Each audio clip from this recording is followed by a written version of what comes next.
So I'm back here at the gaming district, and I want to build another new game. And it's actually by the same YouTuber that I got the Gollum Gamble from, a YouTuber named PhD Phil. And this one's called the Lava Mix-Up. And this was a game I saw him build years ago on their V for Vanilla server. And of course, I will link to his episodes where he builds this. But in his video, he explains a lot of the mechanics of it, but he didn't get into details on how a lot of the complex redstone was run and stuff. So I had to kind of wing that. I had to play that by ear. And of course, using, some pause and play screenshots of his videos. But then also I had to design a few other circuits for this thing to make it work the way I wanted it to work. So, but this game is going to first require a really big hole. That's a big hole, but this is not big enough. This game is going to require a lot of redstone, just a lot of long redstone circuits stretching here and there. And I'm going to work on making this hole much bigger so that I have room to fit all this redstone in. And then I'll be back with you when that's done. Now, this is a hole. This is the size hole that I need to actually make this game happen. So the game itself is going to take place in this cube of space right here. So like that's going to be a side wall. There'll be another side wall coming down. There'll be a back wall right at this level going across here. And then the floor here is going to go down a couple of squares, and that's going to be the actual game floor. And the rest of this space is where I need to put the redstone circuitry. So as I'm building this, I think it's going to be hard for me to do any kind of building like time lapse or montage, because I'm going to have to do a lot of referring to screenshots that I have and probably flipping between this and my creative world so I can get the block placement correct. And the reason why is there's just going to be a lot of circuits running this way and that, and if they're placed wrong, then they're going to kind of get in the way of the other circuits. So I really need to make sure that I get things in the right positions. So instead, I think while I'm building this, I'm just going to kind of build part of it, and then I'll come in and talk to you about what I just built and how it works, and then I'll build the next piece and explain that, and then the next piece and explain that, etc. So I think the first piece I'm going to do is I'm going to build the actual game area here first. I'm going to put in some walls and the back wall, and I'm going to build the floor and the actual playing surface. And then once I'm done building that, I'll come back to you and I'll explain to you what that is and how the game's going to work. Okay, so the game floor area is pretty much done. So this is the structure of the game. And of course, I'll come back later and try to make these walls look a little bit nicer and stuff. And I also have to add lava, and I'm going to do that last. But all of these gaps along the wall and in between these colored pads, that's all going to be lava source blocks. So you have to imagine that in your mind. So the way this game is played is everybody who wants to play is going to hop down into the arena and go down onto these colored pads. And then every few moments, one of the pads will be selected as the safe pad, and a light will indicate on the wall which one that is. And once that light comes on, you have only a few seconds to get to that safe pad before all of the other pads drop down into the lava. And they're going to be pulled down one block, and then the lava is going to engulf them. And if you didn't make it to the safe pad before that happens, you're pretty much toast. It's going to be really hard to get out of that lava before you burn to death. And the winner of the game is the person who can last the longest. And there's going to be just a couple more aspects of the build up here. Over here is going to be like a locker room. It's just going to be some beds and some chests so that people who want to play can kind of keep all their possessions safe, store them in the chest, and set a spawn point. And over here on this side, there's going to be a little control room here, which is going to control a couple difficulty settings so that you can make the game a little bit easier or a little bit harder if you want the challenge. And of course, since this is kind of like you're just trying to see who lasts the longest, this can absolutely be played single player as well and try to kind of get a high score on yourself. So let me just hop down real quick and show you the first little bits of redstone down here. So each of the colored pads right now is being held up by these torch towers. So you can see that the torch right below the pad is on by default when there is no signal being sent into this bottom block. Okay, and that's what's going to keep them up out of the lava. That's kind of the resting state. And let's see, I'm just going to put some levers here just to demonstrate, but in the game this will be done by circuits. So whenever the timer goes off and all of the blocks get pulled down into the lava, what's going to happen is that all of these blocks are going to receive a signal. Okay, and you can hear the piston above moving. See, what happens is when you have that signal, it reverses the signal here and it turns that top torch off. And that pulls the pad down. Yeah, see, so here's all of the pads pulled down, and at this point all the lava would be overflowing them.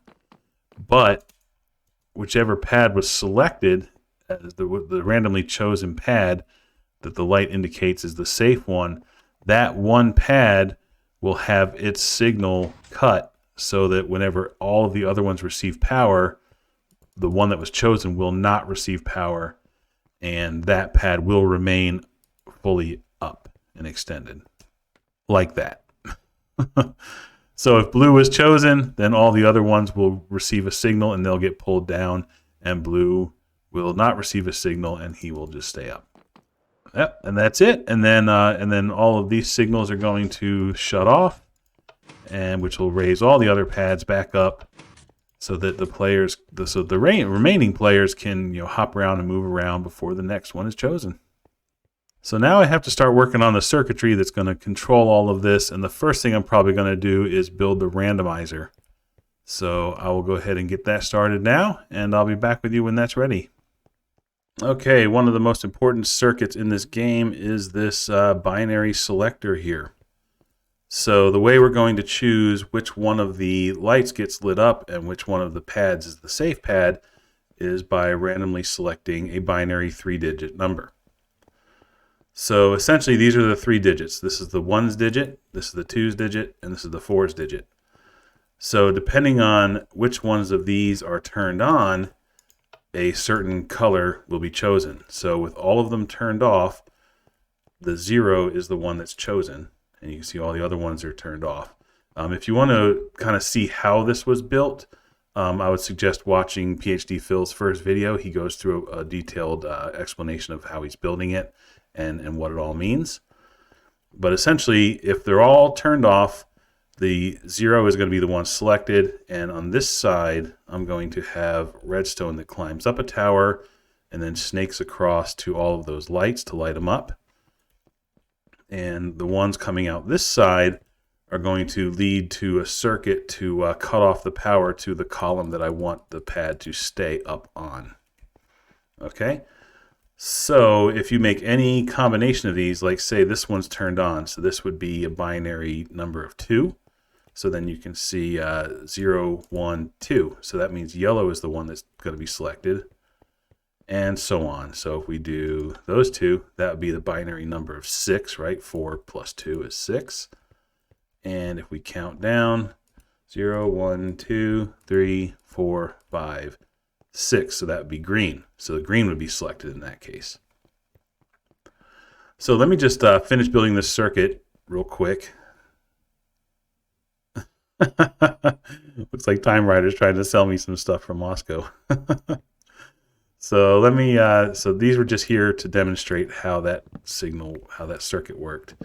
But we want them to be chosen randomly. So the way we're going to do the random selection is going to involve droppers, hoppers, and a redstone signal that's going to power the whole thing. So we're going to have a dropper on each end here and a hopper feeding into it. And we're going to put a comparator coming out to read the strength of the signal from that hopper. Okay. Now in each dropper, I'm going to put one item that's not stackable, like a shovel, and one item that is stackable, like a piece of smooth stone. And that's important that one is stackable and one is not. And you'll see why in just a moment. Okay, so now with all of those in there, I just have to provide some power to this system here. And so that should power all three of those. And let me just bring this out here so I can throw a switch and show you. Okay, so when I provide power, each of these droppers is going to randomly select one of those two items to put up into the hopper. So this one, it put the shovel. This one, it threw the block. And this one, it threw the shovel. Now, if the item is a stackable item like the block, it's only going to output a signal strength of 1. So you can see that this one is lit, this one is not, therefore this row is not powered. Okay?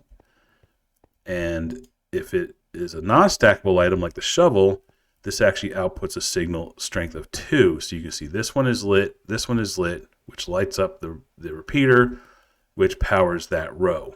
So with the way it is, since it's shovel, block, shovel, that means the 4's digit is turned on, the 2 digit is off, and the 1's digit is on. And why is there redstone there? I'm just randomly punching stuff. I hope I didn't break anything. So that means, let's see, 4 plus 1 is 5. So the 5 should be the one that's turned on. We got 0, 1, 2, 3, 4, 5. That is red. So that just randomly selected red. Now, whenever the power is cut off of that, the items are going to fall back into the dropper where they came from. And then the next time it receives power, it's going to randomly, each one is going to randomly put an item up again. So this time we got shovel, block, block. So then this is the number 4. And that lines up with blue. And that's pretty much how the binary selector works. So this is how we're going to select which light to light up and which pad is the safe pad for each round. All right, so now let me move on to the next circuit, and I'll be with you whenever that is done. Okay, so now I'm done with the next part of the circuitry here, and that is the lines to get the lights lit up on the back wall to show the players which pad is going to be the safe pad that they need to get to. And you're starting to see now why I need to clear out so much space, right? These redstone lines just take a lot of space to go all the way up and all the way over. And then, of course, all the way to the side to account for all of the different signals. The way it works is pretty simple. Like I said, whenever one of these is chosen, the signal comes out the front and the back. And when it comes out the back, it's going to go up the ladder and it's going to light up that light. So right now, with it on, it looks like orange is chosen. So if we come around here, I know it's a little hard to see from back here because everything's in the way, but you can see here that the orange light is on and the other ones are not. And if we go ahead and do this again, turn this off, turn this on, let it randomly select another color. So that time it picked blue. So we can see here that the blue light is turned on. Yeah, so that's what that piece of the circuit does. And now I had to come up with something special here for the zero setting. So whenever the circuit is powered off, by default, these all have no signal, which means the 0 is selected, like that. See? I wanted to make sure, though, that in its resting state, the purple light was not turned on, because that would, I think, confuse people. You know, they might look up at the wrong time and think that the purple one's the safe block, even though it hasn't been chosen yet, for example. So I designed this circuit here to where whenever this is turned off, when there's no signal coming to the circuit, this will extend a block out here and cut off the signal leading up to the purple light.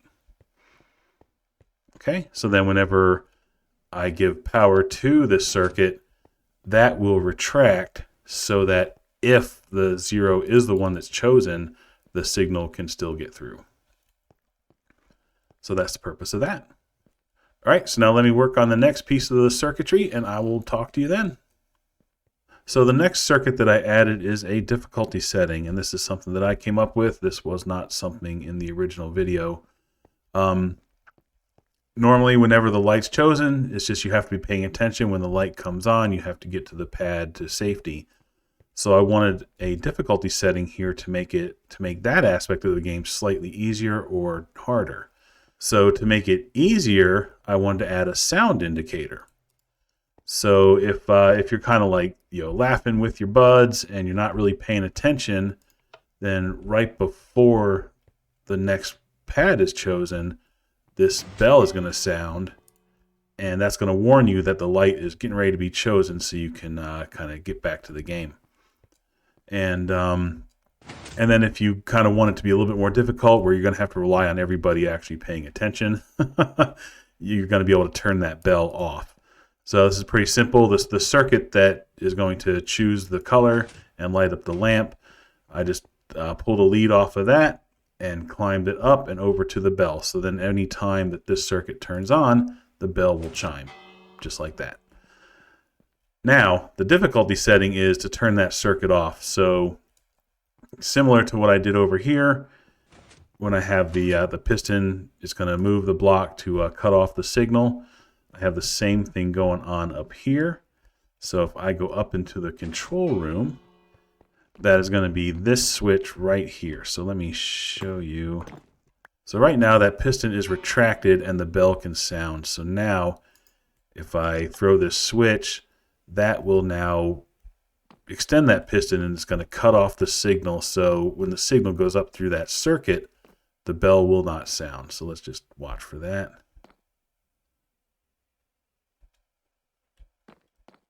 Yeah, see? So that was no sound indicator. So yeah, so I think that gives the players one option there of difficulty. They can either make it to where you can kind of laugh and joke and not pay too much attention and still get that warning, or you can make it to where those folks that aren't paying attention are going to pay the price. So the next circuit that I added to the system is a timer. So this is the amount of time you have to get to the safe pad before all the other ones are pulled down into the lava. And the way this works is pretty simple. Whenever the system is powered, like a light is chosen and the bell rings, a lead is kind of pulled off of that and it's put into this repeater timer. And this is just a string of 10 repeaters all set to 4 ticks. So that's about a 4-second delay. And then once that timer goes through, power will come out here to all of these columns to make all of the platforms get pulled down. And kind of a companion piece to that timer is a way to cut off this signal immediately. Whenever this turns off, this will immediately cut the power to all those pistons while this timer is kind of running itself out. So that way all of those platforms will pop back up and people can move around and get situated before the next round. So the original design had this repeater timer nicely tucked in right here, and it was a much cleaner design. You just had the repeaters come in, snake around, and then into this lead. The reason why I wanted to run it all the way across the room and then have it running lengthwise is because I want this to be my other difficulty setting. So right now it's set to us this time. So whatever time is on these repeaters, which is about 4 seconds, that's how much time you always have between the light turning on and the platforms pulling down into the lava. So what I wanted to do was I wanted to run another timer parallel to that, which is a faster timer. So to make that happen, I had to figure out a way to switch between the two circuits. So let me go ahead and put that in place now, and then I'll show you how that came out. Okay, now I have the second timer in place and the circuit to switch between them. So let me just show you how that works. See, these are identical circuits here, except all of these are at 4 ticks and all of these are at 3 ticks. And I made this neat little switch here to switch between the two. So if you're doing the, I guess you would say the easier mode, and you're using the longer timer, that's the normal one that's going to be lit up, and then this is going to come down and it's going to go to that one there. Now, if you want to put it into the hard mode, you can throw a switch up in the control box, and that will essentially, let's see, it'll send a signal down and essentially turn this off, which pulls this piston, and now it's going to be using the faster timer. So I don't know if there was a better way to do this, but I did a lot of searching online and I couldn't find any way to like switch between two circuits. So I kind of had to come up with that on my own, and it took me a while in creative to come up with that idea, but I think that's a pretty elegant solution, and I like it a lot. So yeah, so now you can switch between a slightly easier game and a slightly more difficult game. And just to show you, I'm going to remove this for a moment here. Oops, why did I lose a... Oh, I punched too hard. So I want to show you the difference of these timers. So next time it fires off, we're going to see that this one should complete about a second sooner than that one. 1/1002. Yep, there you go. So it's about a second faster. So yeah, that's my solution there. I thought that was a pretty clever design right there. All right, so now the big thing I need to do is now run all of these lines to power all of these pistons. So let me run all this redstone, and I will be back with you when that is done. Okay, I am finally done with the big bowl of spaghetti that is the circuitry to run these platform pillars. So every single one of these pillars has one line coming to it to provide it power. See, this one's got power, this one's got power. That's all coming from there. Right, so whenever it gets through the timer and it provides power out here, it's going to provide power to all of these. But then every one of them also has a matching circuit to cut off that power if it's chosen from here. Right, so the first few are pretty simple to see. This kind of runs out here, and it's powering this piston to cut off green. This one's piston is to cut off orange. But then once you're trying to run like all 8 of these inputs down into all 8 of these, and then also lines from that side coming to all of them, you can see here how it got kind of messy, and a lot of these lines had to go up over top of each other and kind of, you know, hop up and over. And this was kind of hard to figure out. The video I got this game from did not really show how to lay this out. And this is where I had to really just like pause and play through his video and take screenshots and kind of fill in the gaps. But I got it working, which is awesome. And there's one gotcha here in case if you try to replicate this. Blue here, so this would be the 0, 1, 2, 3, the 4. This one would get some kind of zero tick nonsense going on where sometimes when after blue went, when it tried to pull it back, it would leave this block here, breaking the circuit. So adding one single tick into this repeater, that was able to stop that from happening. So that's awesome. So now this works properly, and blue always properly gets pulled back. The other thing I wanted to show you is if you were kind of wise, you don't see any brown over here, but you see brown here. So you can only have 8 choices with a 3-bit number, right? 0 through 7. You can't get a 9th selection. But the game floor has 9 pads to make it even. So with that, the brown one, which is in the center, always gets pulled down into the lava every round. So it can never be chosen as the safe platform, which is pretty cool because it's also in the center, which means like people might try to go there as a good starting point to hop off to the other colors. And if they do that, they know that that one's never going to be safe. They're always going to have to leave that platform. And the way that's accomplished in the circuitry, it has power coming kind of from 2 different places. So if you can see the circuit here that's feeding power to light blue also feeds brown. But in the case that light blue is chosen and this line of power is cut off, it also has power coming from the yellow circuit. So whether yellow or light blue is chosen, brown will always get power, and it will always get pulled down into the lava. So with all of that done, there's only one more thing I need to do, and that would be a way to turn the game on and off. So currently, if I provide power to this hopper, this will effectively stop the clock. You'll see once it fills up, it'll no longer snap back. And in that resting state, none of these are powered, which means all of the platforms are raised. So all you got to do is, of course, remove power from this line, and that's going to turn the game on. And it's going to start cycling through its cycles. Yep, and you can see here when the game is turned off, all these platforms are up. And what we're going to do is we're going to add a lever right here. Boom. And that is going to turn the game on and off. And so now I just need to wire that up, and I will be right back when that is done. Okay, finally, the very last circuit of the game is complete. So this is the on-off switch. So in the off position, you can see the game is in a resting state. All the platforms are up, and we even extend out these nice little stairs to make it easy for people to get out. And when you turn the game on, those retract, so you're stuck down in here, you can't get out. And now the game is on, and the platforms are going to start being chosen. So in this case, it was green. Boom, get over here to green.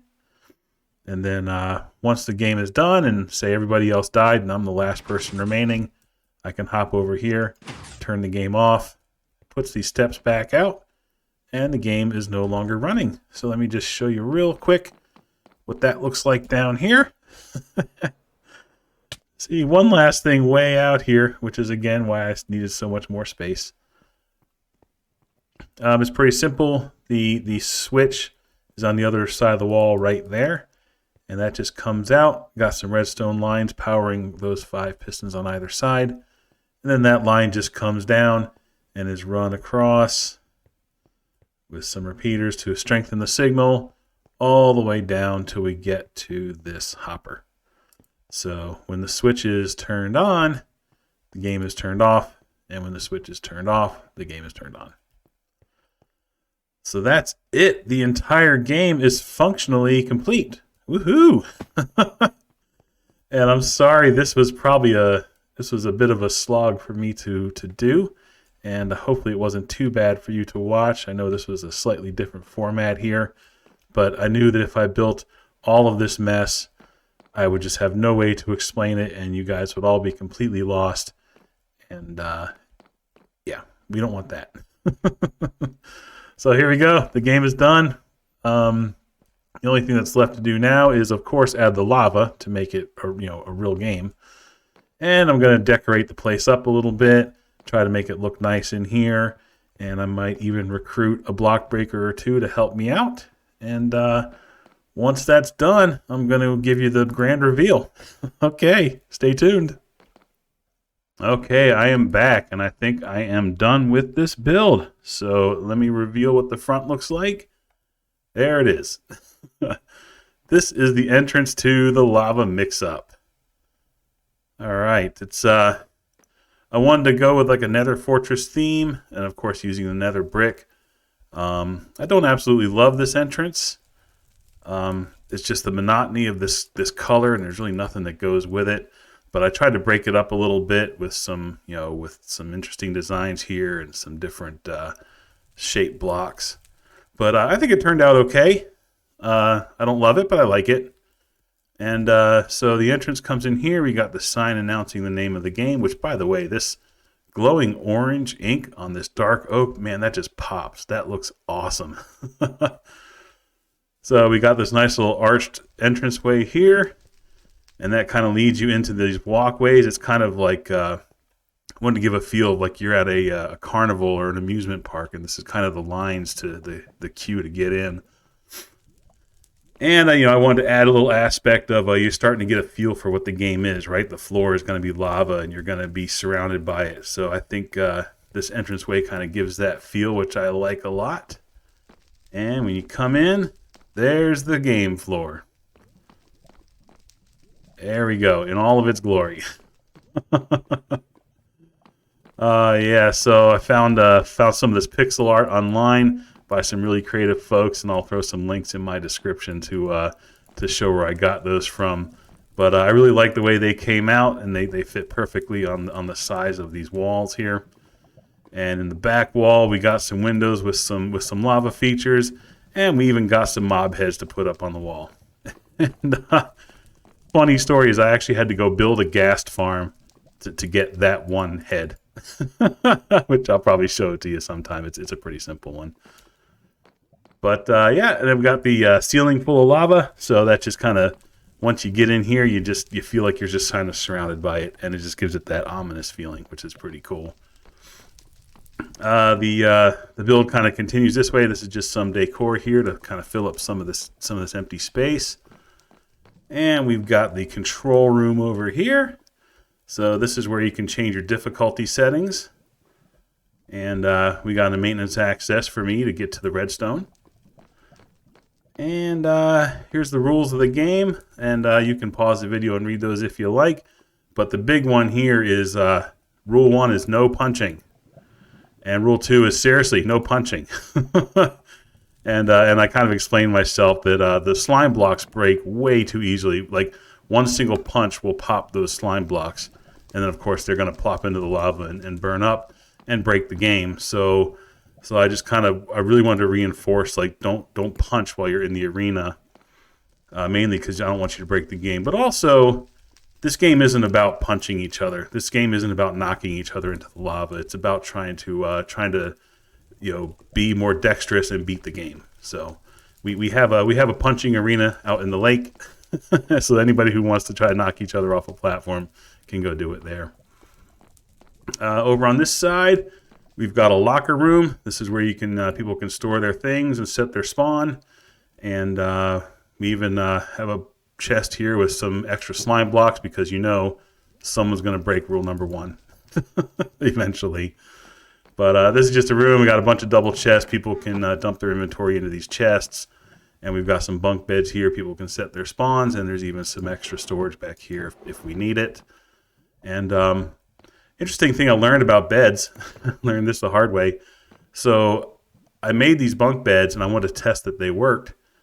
And originally I had the ceiling at this height all the way back. Well, when I slept in this bed and then I killed myself, and I showed up back all the way back at spawn.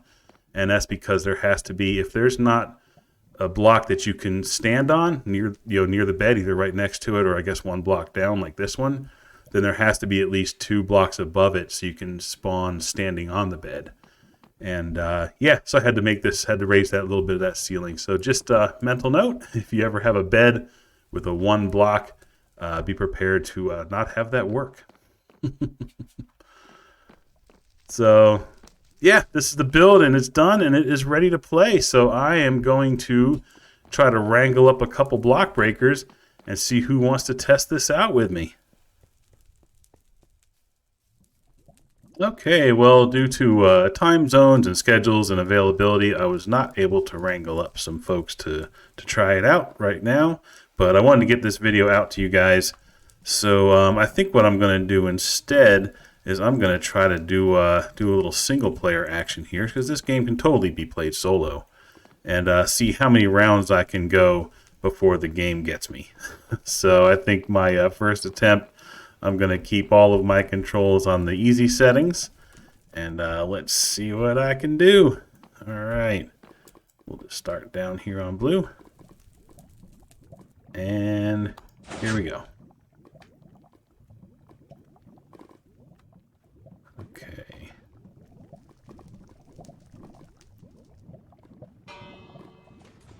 Red. Oh, that's far away. Oh, no. Oh, jeez.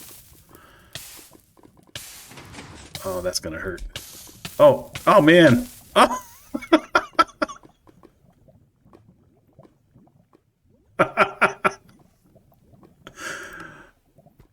Okay, so that was 1. Let's see if I can beat my record of 1. Oh, I need to turn that off. I'm sorry about that. Okay, let's see. Alright, it just reset, so let's get in here. This game is not as easy as it looks. Alright, green. Alright, that one was easy. See, it's a different walking speed on the slime versus the blocks, and there's also different jump mechanics. So It's not as easy as just running over and hopping over the lava.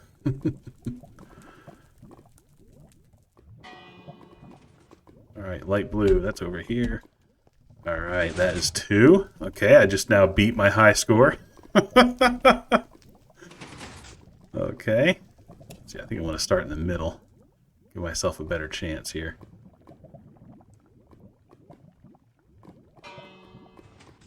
Okay, dark blue. Here we go. All right, that one was pretty easy.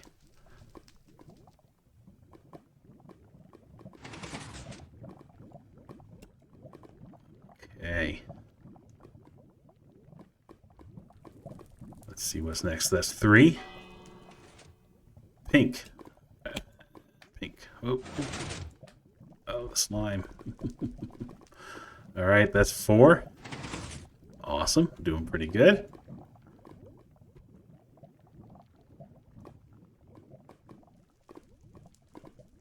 All right. Come on, purple. Straight ahead. Great. All right. This is so this one's going a lot better than my first round. I think this is, was this 5? I think I might have lost track there. This is either 5 or 6, but we'll say 5. We'll give the game the benefit of the doubt. Yellow. Yellow. Oh, whoa. All right, the diagonal hop worked. Nice. I was afraid I was going to miss that one. All right.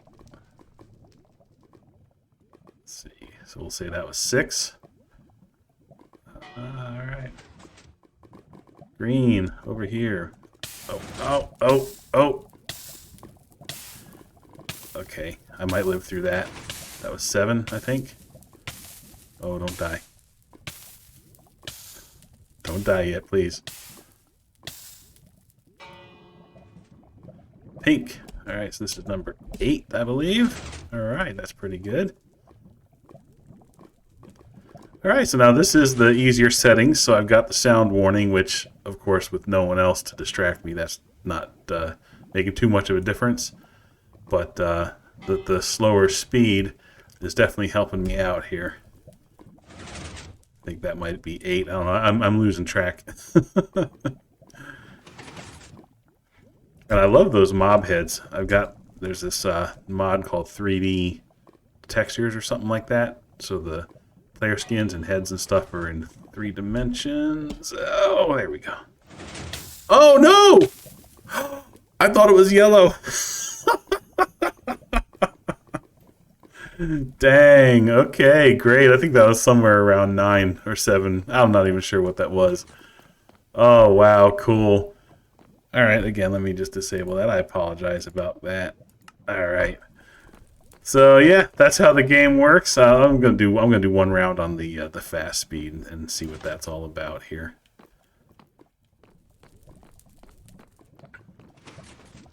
So one little. Oh, let me hop down in here. Okay, here we go. Dark blue.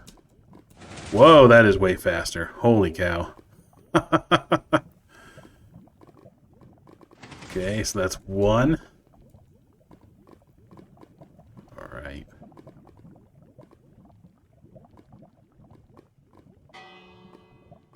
Purple, purple, purple. There we go.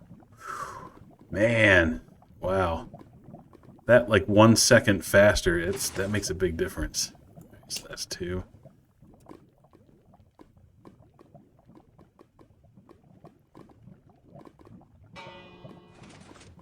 And light blue. All right, 3. All right, I'm doing pretty good here.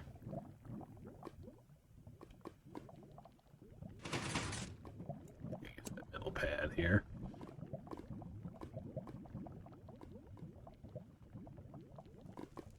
All right, which one's it going to be?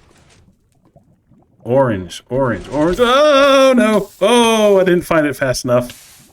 I don't think I'm going to live. I don't think the fire's going to go out soon enough. Am I gonna live? No, I didn't. Yeah, cool. So that's how the game works. Again, it can be played. Be played solo or with as many people as you want, and it's a lot of fun. And sometimes it's just not as easy as it looks. Okay, well, thanks for stopping by today and watching me build this game. I hope you enjoyed it. Like I said, the video was a slightly different style, but this is a lot of fun. This game is a lot of fun. If you want to try to build it for yourself, you can try to kind of like play and pause through my video, or maybe go watch PhD Phil's video and get a slightly different perspective. But yeah, drop me a line if you like it. If you think I should make a tutorial, drop me a line and ask me for that too, and I would love to do that. All right, well, until next time, you take care of yourself, okay? Bye-bye.